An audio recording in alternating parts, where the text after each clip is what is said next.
तो आज हम लोग सीखेंगे जावास्क्रिप्ट में एल्सिफ लेटर कैसे यूज करते हैं और क्या होता है वो।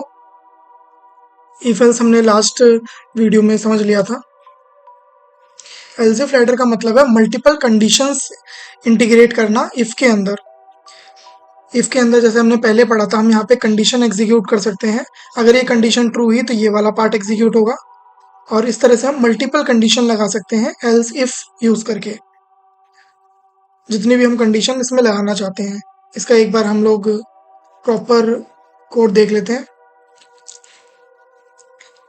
मान लेते हैं हमने एक वेरिएबल बनाया डे नाम से, इसमें हमने 0 स्टोर कर दिया। अब हमने कंडीशन दी, अगर डे की वैल्यू एग्जैक्टली 0 है तो टुडे इज मंडे, ये प्रिंट हम लोग करेंगे। अगर डे की वैल्यू 1 है तो हम लोग टुडे इज ट्यूसडे, ये प्रिंट करेंगे। अगर डे की वैल्यू 2 है तो टुडे इज वेडनेसडे, हम ये प्रिंट करेंगे। अगर डे की वैल्यू 3 है, अगर डे की वैल्यू 3 है तो हम लोग टुडे इज थर्सडे प्रिंट करेंगे। अगर डे की वैल्यू 4 है तो हम लोग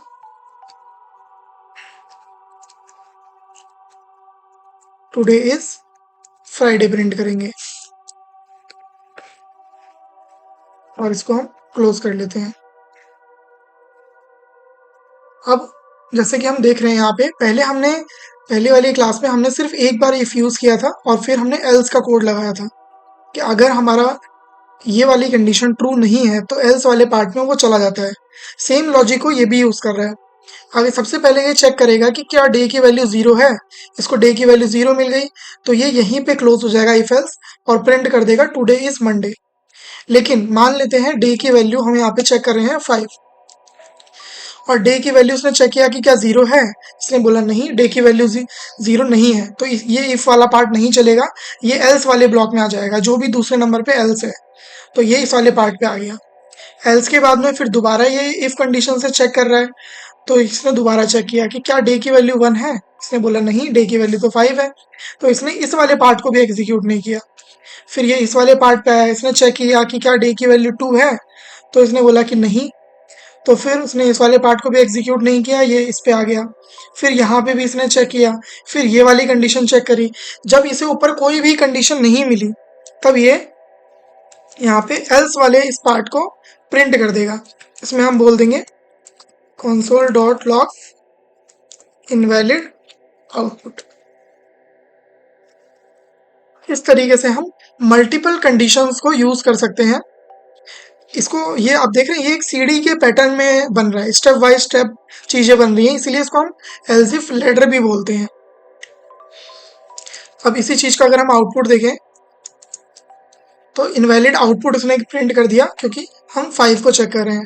लेकिन अगर मैं 3 को चेक करूं तो थर्सडे वाले पार्ट को, तो इसने थर्सडे मुझे प्रिंट कर दिया। अच्छा, इसी चीज को करने का एक तरीका और हो सकता है। हम लोगों ने जैसे ये इफ वाला पार्ट यहाँ पे लिखा हुआ है, हम इसको अलग अलग भी लिख सकते हैं। बस जैसे हमने ये लिख दिया, अगर डे की वैल्यू 0 है तो इस वाले पार्ट को प्रिंट करो। अगर डे की वैल्यू 1 है तो यहाँ पे मंडे की जगह पे ट्यूसडे प्रिंट कर दो। अगर डे की वैल्यू 2 है तो इसको वेडनेसडे प्रिंट कर दो। तो हम इसमें इस तरीके से भी प्रिंट कर सकते हैं, और एल्सिफ लेटर को भी यूज कर सकते हैं। हालांकि एल्सिफ लेटर ज्यादा बेटर तरीका है, इससे आपका कोड बहुत क्लीन लगेगा और बहुत अंडरस्टैंडेबल कोड रहेगा कि उससे क्या मिलने वाला है आपको आउटपुट।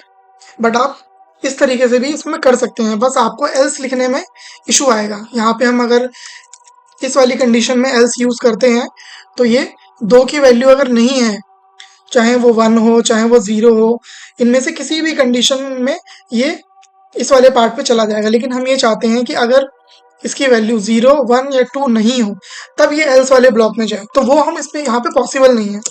उसके लिए हम इफ वाले पार्ट में एक ऐसी कंडीशन डाल सकते हैं जिसमें ना 0 आए, ना 1 आए, 2 आए। जैसे अगर डे की वैल्यू 2 से ज़्यादा है तो इस वाले पार्ट को रखो, या अगर डे की वैल्यू लेस देन है 0 से तो इस वाले पार्ट को एग्जीक्यूट करो। तो ये थोड़ा सा हेक्टिक हो जाएगा, इससे बेटर आप ये रहेगा कि हम इसको एल्स इफ यूज़ करें।